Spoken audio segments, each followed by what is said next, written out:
Salut tout le monde, j'espère que vous restez motivés pour ce 4e jour de décembre.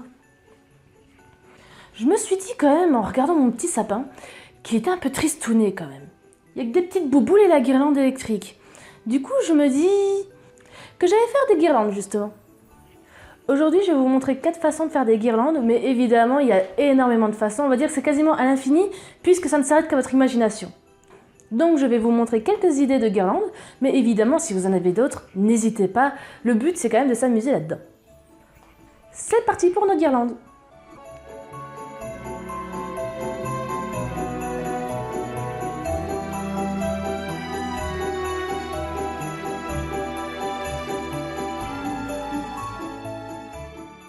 C'est parti pour cette petite guirlande. La première, je vais pas vraiment vous montrer comment la faire, puisque c'est tout simplement des pompons accrochés les uns avec les autres. Je trouve que c'est très sympathique, très joli, et ben voilà quoi, c'est tout simplement une petite touche sympathique. Donc je vous montre comment faire un pompon simplement dans la vidéo précédente. Vous faites votre pompon, vous pouvez passer un fil à l'intérieur ou les accrocher tout simplement ensemble pour être sûr qu'ils ne bougent pas. Et voilà, vous avez une guirlande à pompons.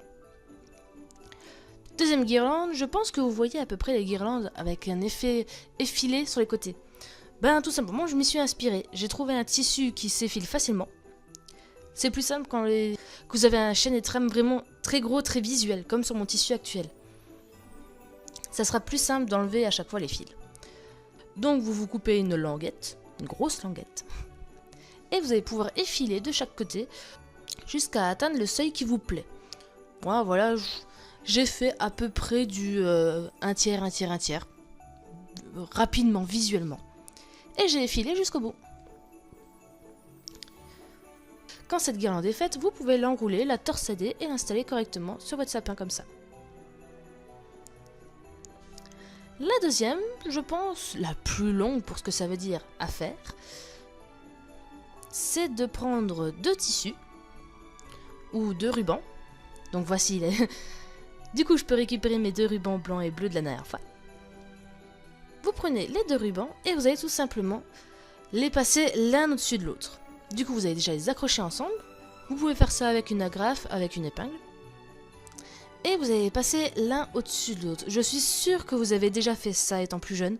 On le fait très souvent pour faire des guirlandes en papier, pour les fêtes, plus ou moins grandes. Ça arrive très souvent qu'on le fait, et ben j'ai tout simplement pensé à ça pour faire une guirlande pour mon petit sapin.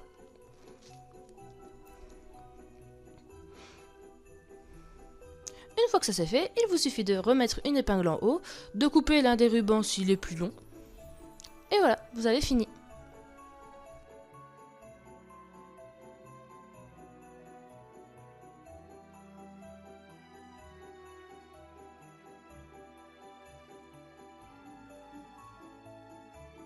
Maintenant, une petite dernière qu'on peut faire.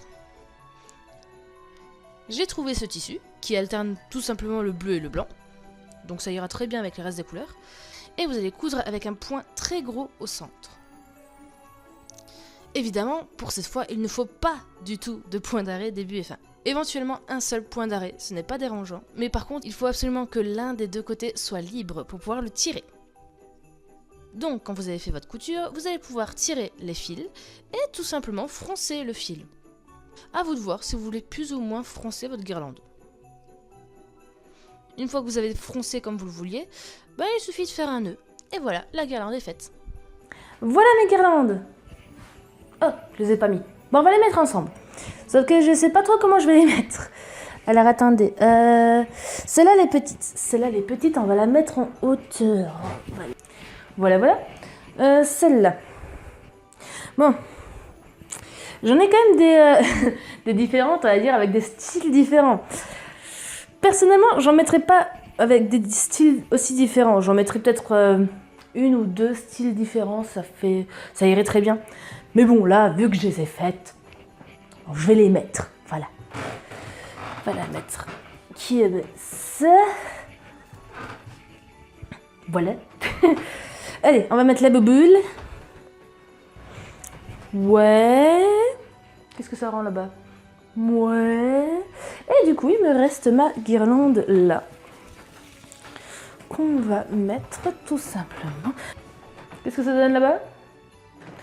Un peu devant. Je vais mettre de l'autre côté. Qu'est-ce que ça donne là-bas? Je suis un peu loin. Bah oui, ça va. C'est sympa. Voilà mon sapin enguirlandé. J'espère que vous arriverez à faire vos guirlandes. Bonne chance, abonnez-vous à ma chaîne et à la prochaine. Ciao ciao!